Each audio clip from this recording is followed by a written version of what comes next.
కుందూరు రాంభూపాల్ రెడ్డి గారు, వారి యొక్క తనయులు త్రిలోక్నాథ్ చౌదరి గారు, అమర్నాథ్ చౌదరి గారు బండను బహుకరించారు.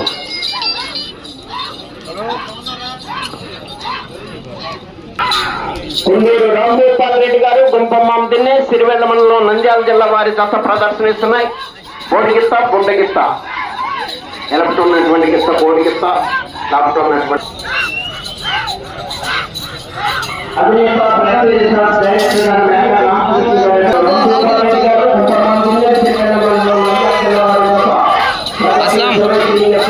ఇక్కడికి వచ్చినాక సెల్లు నీకు ఇచ్చా పగ్గిన పట్టుకో, కడమ ఎత్తా